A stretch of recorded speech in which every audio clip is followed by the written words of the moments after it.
this is a heat and temperature question. So firstly, we need to define what is specific heat capacity. This is our good old friend Q equals to mc theta. And we might be very tempted to say, specific heat capacity, C. Oh, the energy needed to raise one mass by 1 temperature or 1 Celsius. But wait, for physics A levels, you need to be very clear that this is Q divided by M divided by a change in temperature.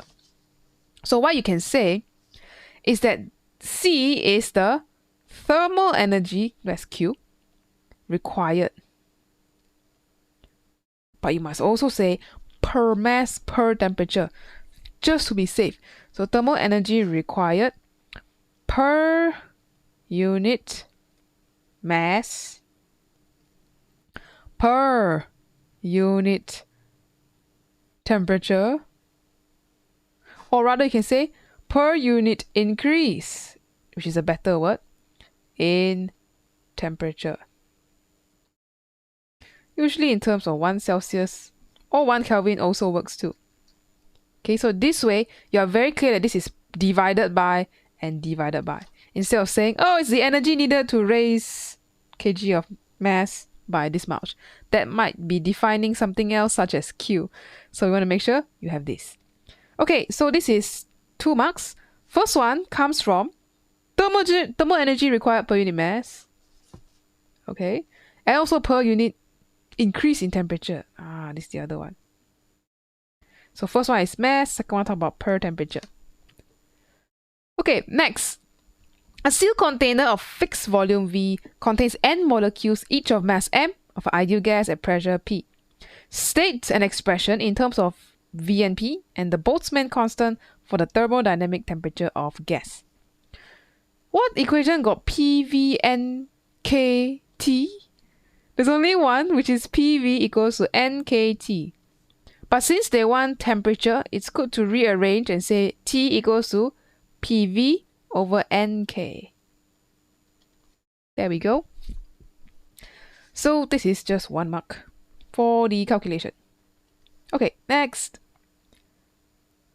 Show that the mean translational kinetic energy of a molecule of a gas is given by this. This is a derivation that is good to know, or even better, you understand it, or you could just memorize the process. So when they ask you to derive all these things, you look at the hint. There is a KT here. The only place where the KT appears is in PV equals to NKT. So maybe we'll start with that. Second thing, if you look at the first part, kinetic energy. This part, think back to your AS. Like what was kinetic energy? What's the equation? You think carefully, this should be half mv squared, right? Once upon a time. But that's for big objects moving around. Now we are looking at tiny particles, and there's a lot of them. So in gases, this becomes half mc squared. C is just speed. But there's also this bracket that we add to show that, oh, this is the average speed of all the particles in this gas. Okay, so note there's the mc square. What equation has this c square in it? The main equation. You gotta go back to your data formula sheet, look on the first page of every exam paper, and you will see that there is an equation that looks like this. P equals to 1 over 3 nm over v times c squared. So this gives us a hint where to start. Kinetic energy? I see the c square here. But it's combined with the KT, and the KT comes from the other equation. So that tells me I need to combine these two equations. Let's go. Maybe let's start with PV. Okay, so I'm going to rearrange this to be PV equals to 1 over 3 nm c squared. Okay, let's do the combining. So here will be, on the left side, we'll have NKT. PV equals to PV, so this will be 1 over 3 nm c squared. I brought this in, and I brought this in. Okay, n and n cancel out, so that's nice. So now we have KT equals to 1 over 3 mc squared. we are very close. We want it to have kinetic energy, which is half mc squared. So I'm going to move the 3kt to this side first. And we have mc squared. Okay, we are very, very close. Let's multiply both sides by half. So that we have 1 over 2 mc squared. And what is that? Kinetic energy. Look back up here. We have kinetic energy now, so we can just say, all right. So hence, for one particle, your kinetic energy, Ek, is 3 over 2 kt. See how it all comes together? Okay, this is how we gotta derive it. Gotta know the steps, combine both equations down into one. So if you did equate these two P pressure equations, whether it's an ideal gas or the general pressure equation, that's 1 mark for method. And if you manage to work through to the end, do the algebra, that's the last one. Alright, let's go. Next. Explain why the internal energy of the gas is equal to total energy of the molecules. What do they exactly want? It's kind of hard to tell. Let's think about internal energy. U. Total kinetic energy of the gas, Ke. Based on the definition of internal energy, there should be U equals to Ke plus Pe. But why is U only equals to Ke? What happened to Pe? Did it just disappear? That's what we need to explain. What happened to the potential energy of the gas? Now, if this is an ideal gas, is this an ideal gas? Let's check and see. Ideal gas. Ah, very important keyword, ideal gas. For ideal gas, usually we say there is no potential energy because there is no intermolecular forces. The particles don't affect each other, they don't attract each other. No intermolecular forces. Okay, so no PE already, so you must explain that. This one don't have already, 0. So we can say that for an ideal gas, okay, there are no intermolecular forces. There are no intermolecular forces. Hence, no potential energy, or potential energy is 0 or negligible.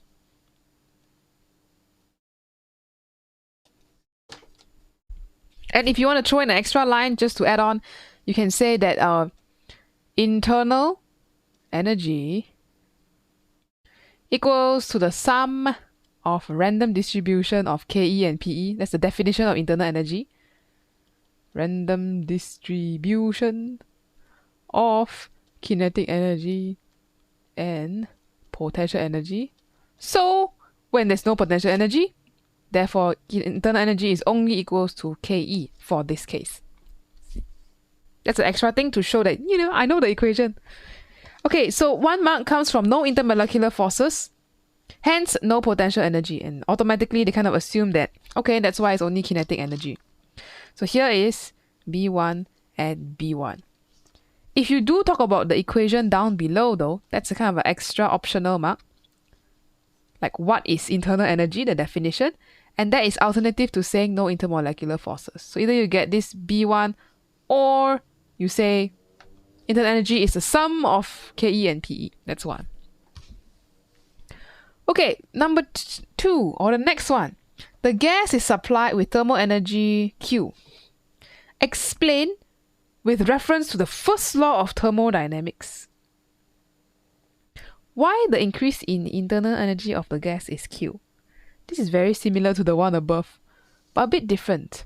What is the first law of thermodynamics? Also got to do with internal energy.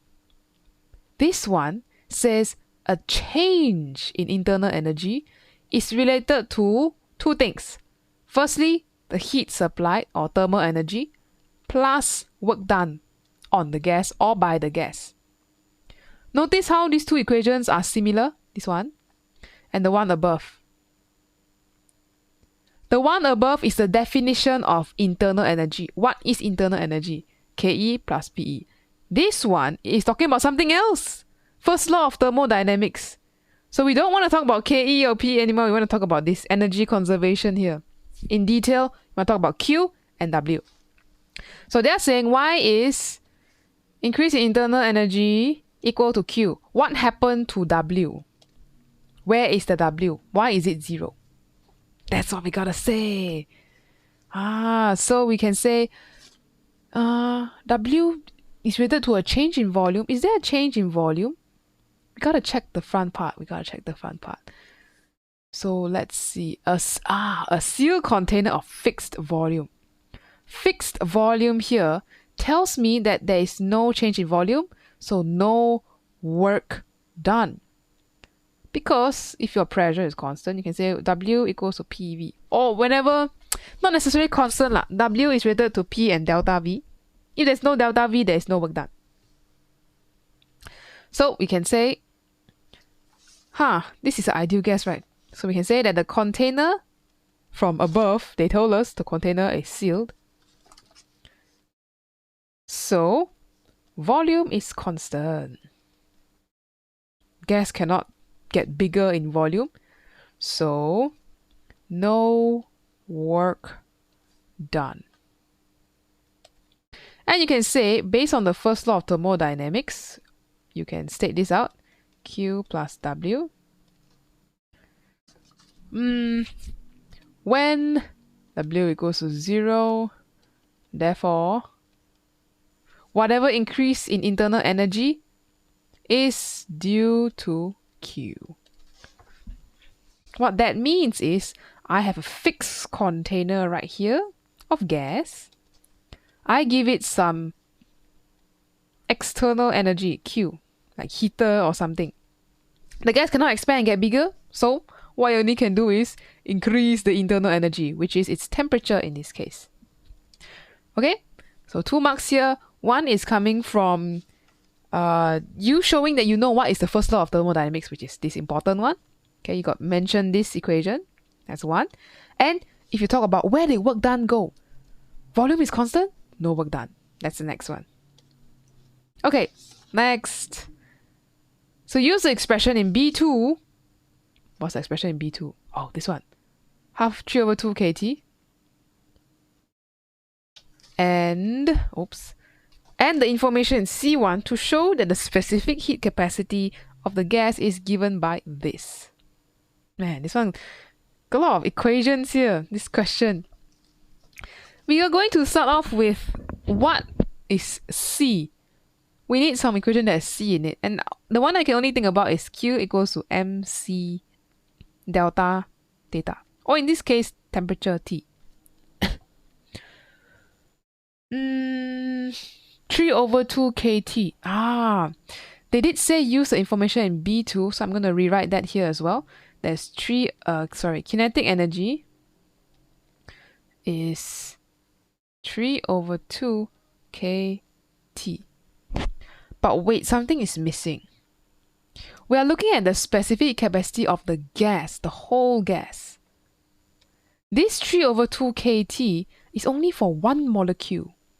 Because, they said here, kinetic energy of a molecule, one molecule. So if you want it for the whole gas, you need to multiply by n number of molecules. So it should be 3 over 2 nkt. So since we're looking at the whole gas, kinetic energy of the gas, we gotta add an n here, nkt. Same thing for the Q equals mc delta theta of the thing. Because in this question, they define m as one molecule's mass. How we know that? You go back to the top. Let's go to the top. Where's the top? Right here. A sealed container of fixed volume contains n molecules, each of mass m. So each molecule is m. M is not the mass of the whole gas. So you want the whole gas mass, you have to times n. So nm c theta. Wow, this one, very tricky, very tricky. Okay, we need to get rid of Q. Information in C1. What is the information in C1? Let's bring it down here. C1 says delta U equals to Q. Okay, let's write that down. Delta U equals to Q. Oh. Okay. And also in earlier part we said kinetic energy is the internal energy. There's no potential energy. So we're going to take all these informations, all four, put them all together. So Q here is going to be delta U equals to NMC delta theta. But U is KE. So kinetic energy is NMC delta theta. And we kind of wrote that here already. So we got to use that and plug it in now. So that will be 3 over 2 NKT equals to NMC delta theta. So N and N is gone. T. Oh, we forgot the delta. Delta U to kinetic energy here. Change in internal energy means change in kinetic energy, means change in theta. So yes, now we can cancel that out. So that's left with 3 over 2K equals to MC. So we can say C equals to 3K over 2M. There we go. That's how we can find this, proving this thing. Okay, so 1 mark comes from the final form, but they're also looking for Q equals to NM delta theta, especially this one. Here is C1. Then if you manage to work from there all the way to the end, then that will be A1. Okay, let's keep going to the last part. The container just now had a fixed volume. Now they changed something up. The container is now replaced one that does not have a fixed volume. Instead, the gas is able to expand so that the pressure of the gas remains constant as thermal energy is supplied. Suggest with a reason how the specific heat capacity would change. So previously you had a container, you heat it, Q, it just can only increase its temperature, I guess, so internal energy increase. But now you have perhaps a piston kind of container. Okay, so this piston is movable and the gas is inside here. So when you give it some heat or thermal energy, yeah, the internal energy can increase, but also the gas might expand and start pushing out this thing. So volume itself also might increase. So you can imagine, if you want the temperature to increase the same, you're gonna have to put in more Q.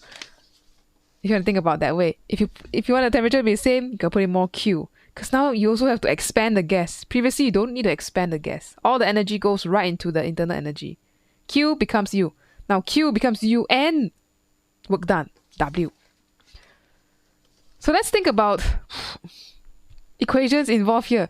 Let's go back to first law of thermodynamics. U equals to Q plus W. This previously does not have any W. So Q, let me rewrite this. Q equals to delta U minus W. So this W is new in this case. You have to minus W. So maybe let's talk about that now. Volume can change. There's a new factor in the equations now. So when gas expands, we say that the gas does work against external pressure or against the atmosphere.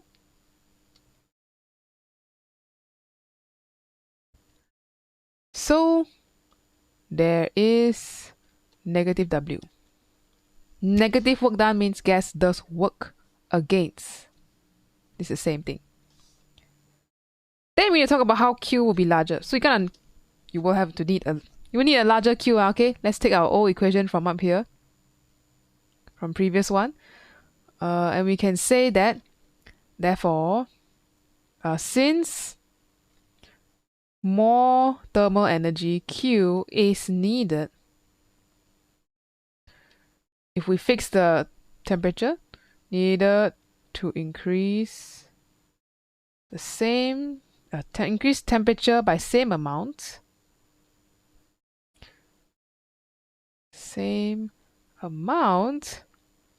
So we can conclude that the specific capacity C will be larger. It's two ideas here. One is talking about gas does work against the atmosphere or negative W. That's one. Then you say, oh, C will be larger.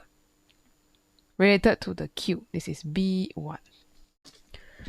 So if you want to plug in to the equation, you can rearrange your Q equals to mCt. Okay, the Q equals to big mass C delta T.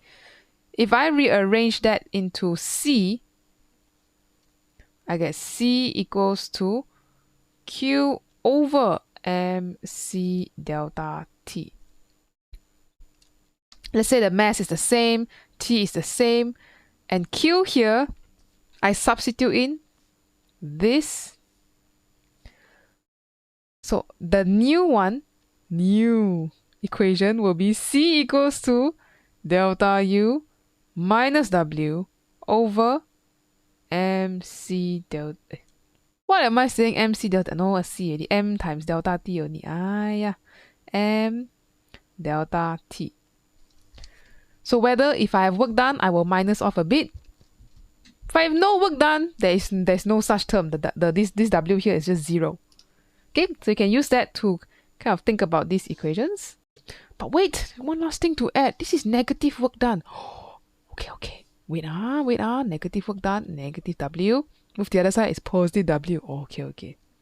So this is the work done by gas against the atmosphere. Alright, so that's this question. Quite an unusual one as well, I think. So make sure you know how to derive, explain a lot of all these equations behind the scenes, putting together macroscopic and microscopic scale of gas and pressure. Okay, so that's all for this question. I'll see you in the next one.